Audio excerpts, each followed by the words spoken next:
Imagine you're going about your day and a random stranger asks, "Sorry to bother you, but you smell so good. What are you wearing?" Later in the day, you're at work and your coworker passes you and says, "Okay, I have to ask, how do you always smell so amazing?" If you want to be known as the girl who always looks clean and smells incredible, this routine is for you. You don't need a lot, you don't need a million fancy products. If I can just inspire you with this video to integrate your own hygiene routine that works for you, my work here is done. And trust me, you're gonna feel so good about yourself once you stick to a routine like this.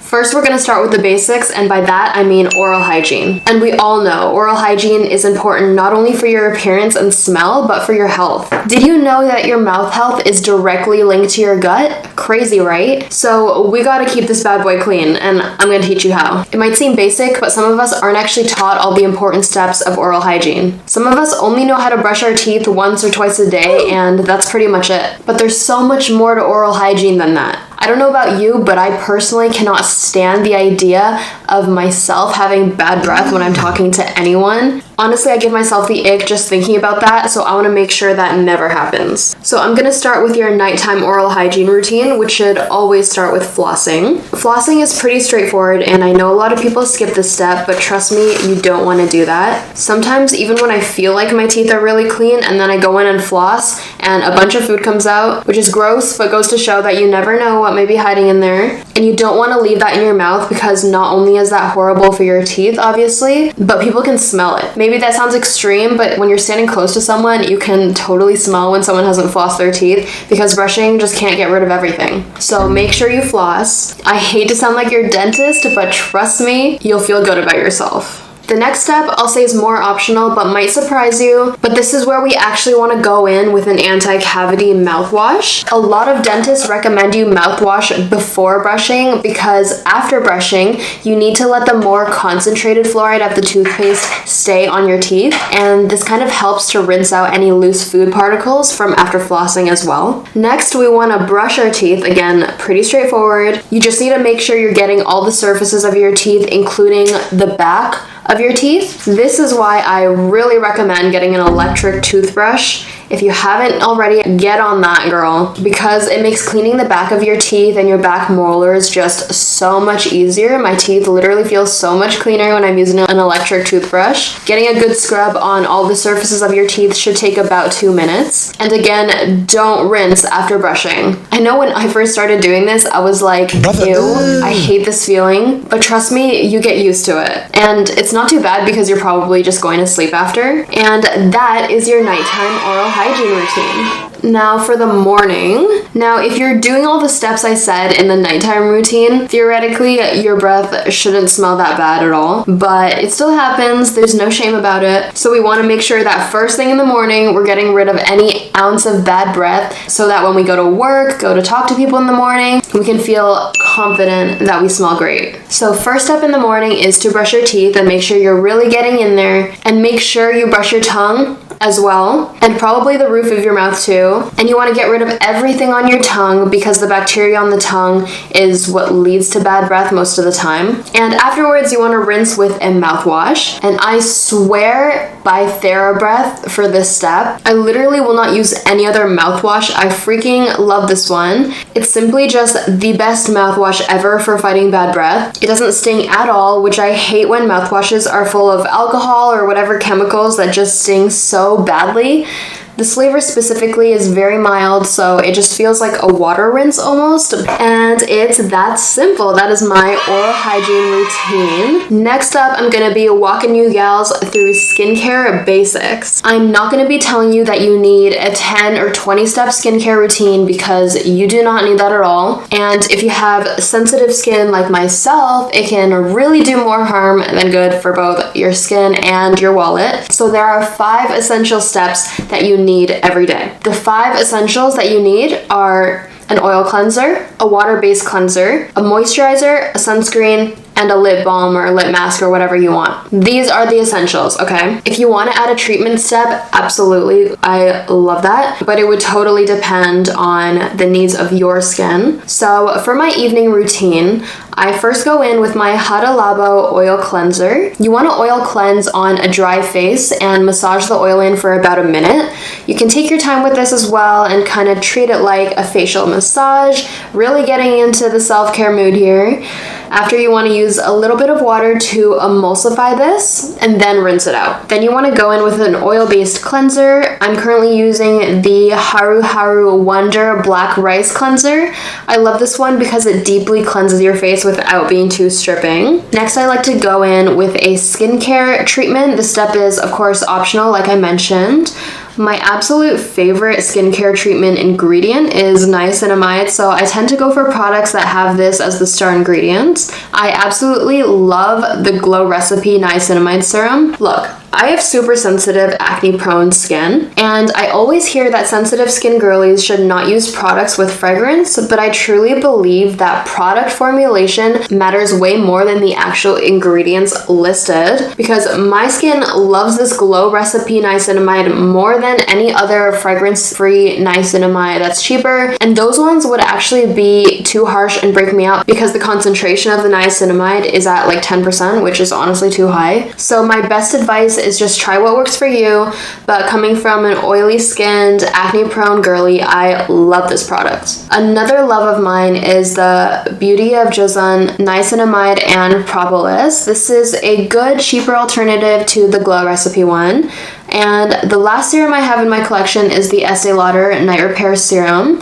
This one is more targeted towards anti-aging, so I only use this one once in a while. Next, I go in with my Beauty of Joseon Dynasty Cream. I love this because it hydrates well and it has a lot of good ingredients in it, like rice bran water, ginseng root water, and squalane. And last, I go in with none other than my Laneige Lip Sleeping Mask. I just love this product. I think it lives up to the hype, truly. And it smells so yummy. I love this one. It smells like sweets and candy. So good. In the morning, I honestly just wash my face with water because I just don't feel the need to go in with such harsh cleansers when I just did such a deep clean the night before. So I just go straight in, I splash my face, dry it, and then go in with sunscreen. My current favorite is this one by Isntree. It's super lightweight, it doesn't feel like a sunscreen, and has a gorgeous skin-like finish and doesn't sting the eyes at all. And then after this, I go in with lip balm, and that is literally it for my morning skincare routine. For skincare products, I'm always going to advocate for Korean and Japanese products because you truly just get the best bang for your buck. I mean, everyone knows that Korean and Japanese skincare is just way ahead of the game, like light years ahead. And you don't have to spend $50 to $80 on one product like you would at Sephora. Like some of these brands, the amount they're charging for like a singular moisturizer is crazy. And while I'm sure they're great products, I'm just personally not going to spend $90 Canadian dollars on one Drunk Elephant product or one product from Youth to the People. Like, it's too much for me right now, like, out of my tax bracket. I order all of my skincare from Stylevana as well, not sponsored, but it's just cheaper to buy from them than from the Asian beauty supply stores that are near me in Toronto. Up next, I'm going to be talking about hair hygiene. When washing your hair, you might have heard before, you always want to double cleanse your scalp because our scalps get very oily. They get a lot of product and dirt buildup, and they can cause a lot of problems when we have a lot of buildup up there. It can even impact your hair growth if that's something that you're aiming for. If you're trying to grow that long, healthy hair, which is me, I'm trying to grow my hair out super long right now, not having a clean scalp can actually impact that. So for this, it's pretty simple. You just need to make sure you're either using a clarifying shampoo about once a week, or you're regularly shampooing with a shampoo that has sulfates. And you might have heard a lot of fear mongering around sulfates, but that's what it is just fear mongering. If you have an oily scalp like me and you use any products in your hair, absolutely do not be afraid of sulfates. They're super useful for actually getting a good clean on your hair. Abby Young talks a lot about this on her channel, and she has gorgeous hair and has done the research to back everything as well. When it comes to choosing the right shampoo, it's completely up to you because everyone's hair is just so different. Especially if you have curly hair, thin hair, thick hair, your favorite shampoo will definitely differ from someone who has a completely different hair type. For me, I have medium to thick straight hair that gets oily at the scalp very quickly, so I wash my hair every other day. You want to wash your hair whenever it gets oily basically, so if you're someone whose hair doesn't get oily until about the 5th day, then 1, I'm super jealous of you, and 2, you should then be washing every 5 days. Don't just wash your hair every other day because I am. And if you're someone whose hair gets oily every day, you should wash it every day or every other day. But if it's getting oily literally every day, you should probably look into getting a different shampoo, because the reason it might be getting oily so fast is because you're actually not getting a proper cleanse on your hair. The shampoos that I'm currently using are the Necessaire shampoo and the Dove shampoo. I've tried so many shampoos before, both drugstore and high-end, and honestly, I love drugstore shampoos. I'm definitely price conscious when it comes to buying shampoo, but even disregarding price, I would still choose drugstore options over many high-end options. I love Dove. I'm a Dove fan till the day I die. I love their shampoos. They clean my hair so well without drying it out too much. It smells great and it's affordable as well. Abby Young also loves this Dove shampoo. I got it because of her, and then I realized that I used to use Dove when I was a kid and my hair was actually way healthier and wouldn't get oily as quickly as when I switched over to many high-end shampoos, and it also smells amazing. After shampooing, you want to go in with a conditioning treatment. This is the conditioner that I'm currently using, but in all transparency, I'm only using it because it came in a set, and normally I love using drugstore L'Oreal hair masks as my conditioner, like holy grail. I love these hair masks because they make my hair so soft and smooth, and they're affordable, which I love. After my shower, I love to go in with a leave-in conditioner and hair oil for my ends. Right now I'm using both from Moroccan Oil because I love the smell of these ones, but I really think for leave-in conditioners and hair oils, you can really use whatever brand you like. A lot of brands make good ones. It's kind of hard to go wrong in this category, in my opinion. Now, big struggle of mine, I will admit, when it comes to tackling greasy hair on non-wash days, because truthfully, I'm just a greasy hair girly. That's who I am inside. But if you don't want to look it on the outside, I have a few tips. Obviously, dry shampoo is a good option. I always make sure I have dry shampoo on hand because my roots just get oily that quickly.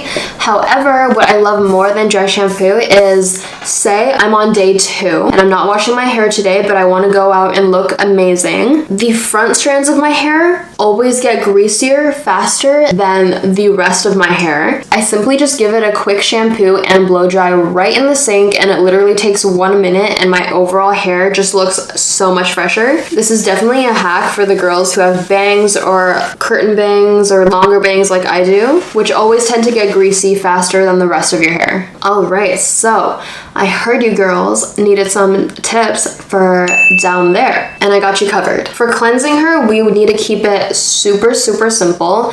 Dove sensitive skin, the bar is a must. None of that scented stuff. We need to keep it super clean and simple. I made the mistake of switching to a scented soap, and I would kind of just wash my whole body, like not really care, kind of just wash everywhere with it, and that was a mistake, let me tell you. Yeast infection galore.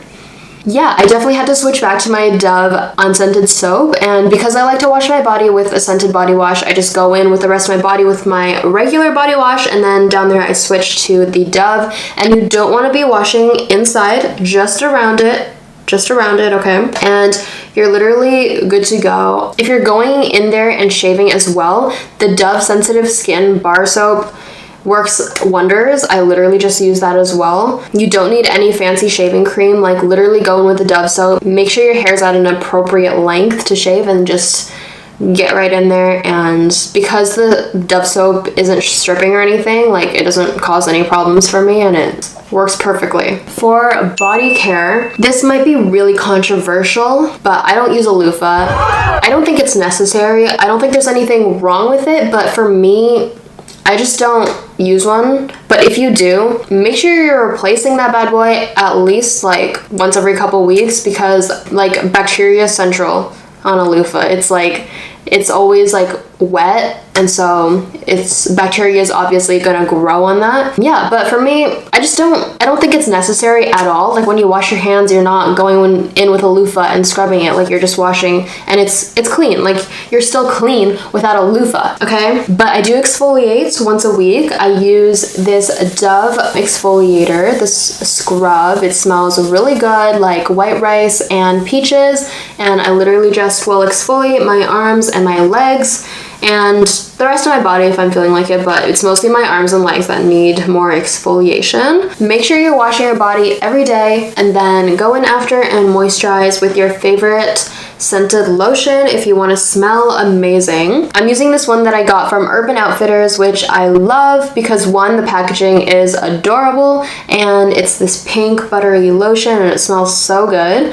This one literally smells like the Miss Dior perfume, okay? So florally and clean, I love it. It's good to use a body lotion that matches the vibe of the perfume that you're going for. Not perfectly, of course, it doesn't have to be like the same brand or whatever, but you just want the vibes to match, you know? And lastly, for the underarms, I go in with this Ordinary Glycolic Acid at 7%. I pat this under my arms after I shower, and it really helps with correcting discoloration, and it also really helps with the smell. And the deodorant that I use, I just go in with this Dove deodorant. I love the smell of this one, and I find that Dove deodorants work really well for me. Again, not sponsored by Dove, I just honestly love their products. And last but not least, my favorite part, of course, is perfume. I love perfumes. You can really tell someone's character by the perfume that they're wearing. I really believe that. So for me, I love florally and clean smells. I also love a perfume with some complexity and a bit of sexiness to it. I love that shit. I believe that everyone needs at least 3 perfumes in their collection. An everyday basic one that you can wear to the office, wear anywhere. One sexy nighttime scent for date nights or going to the club or whatever. And then one fancier scent for just events when you want to feel more elevated. It doesn't even have to be an occasion.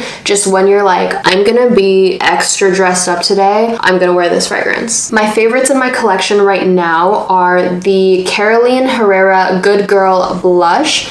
This is like a more florally and soft version of Good Girl, and it smells really clean and more daytime than the original. I love a fresh cologne from Jo Malone. Ooh, I didn't even try to make that rhyme, but it did. The one I have is English Pear and Freesia, which I've had for so long and I still love. It's extremely fresh and sophisticated. Don't sleep on the fragrances from Urban Outfitters. Let me tell you, they do high-end fragrances really well, and most of them smell super clean and good. This one is called Fleur de Blonde, and even though it's only a $30 perfume, it's my boyfriend's all-time favorite perfume on me, and I think it smells like a Glossier You dupe, but it kind of has its own florally spin to it. I also love this one. It's like a milky fragrance. It smells like pure coconuts and milk. It smells literally amazing. I absolutely love that one. And of course, I have to show you the Vaseline hack. So if you just apply a thin layer of Vaseline to your skin and spray perfume over it, it can really help to increase the longevity of the fragrance. Now, the number of sprays you do completely depends on the fragrance you're using and the strength. I tend to do anywhere between 3 to 5 sprays for most fragrances. I do the inside of the neck, inside of the wrists, and usually one like over my chest on my shirt. And that's it, you guys. That is my detailed hygiene routine to keep you feeling clean, fresh, and confident every single day. Drop some comments if you have your own hygiene hacks. I would love to read your guys' hacks, or also your favorite fragrances or products that you use. I'm always open to discovering new gems. Thank you guys so much for watching. Don't forget to like, comment, and subscribe, and I'll see you guys in the next video. Bye!